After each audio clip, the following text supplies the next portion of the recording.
देश के किसानों को बड़ी नम्रता पूर्वक अपनी बात बताना चाहता हूं। पंतप्रधान मोदीकडून शेतकऱ्यांसाठी मोठी घोषणा। पाहूया आजची सर्वात मोठी बातमी। नरेंद्र मोदी सरकारचा टर्म 2चा हा शेवटचा अर्थसंकल्प आहे।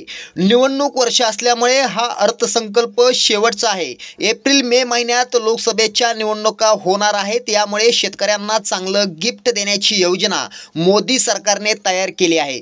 या अर्थसंकल्पातील तरतुदीमुळे शेतकऱ्यांचा सन्मान वाढणार आहे। मोदी सरकार पीएम शेतकरी योजनेचा निधी प्रतिवर्षी 6,000 रुपये देत आहे, तर आता हा निधी 6 वरून 8,000 रुपये या ठिकाणी करण्यात येणार आहे। शेतकरी सन्मान आणि पंतप्रधान गरीब कल्याण योजनेचा निर्णय होणार आहे। आगामी निवडणुका लक्षात घेऊन हा निधी थेट 2,000 रुपयांनी वाढवून 8,000 रुपये करण्यात येणार आहे। नुकतेच अर्थमंत्री निर्मला सीतारामन यांनी शेवटच्या अर्थसंकल्पासंदर्भात मोठे वक्तव्य केले होते।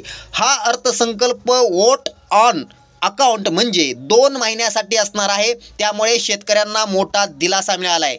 शेतकरी बांधवांनो, तुमच्यासाठी एक अतिशय आनंदाची बातमी आहे। लोकसभा निवडणुकी आधीच पीएम किसान योजनेमध्ये थेट रक्कम वाढणार आहे आणि त्याचबरोबर पीएम किसान योजनेचा 16वा हप्ता तुम्हाला 26 जानेवारी रोजी तुमच्या खात्यावरती जमा होणार आहे। शेतकऱ्यांसाठी ही सर्वात मोठी आणि आनंदाची बातमी आहे। हा व्हिडिओ तुम्हाला कसा वाटला आम्हाला नक्की कळवा। धन्यवाद।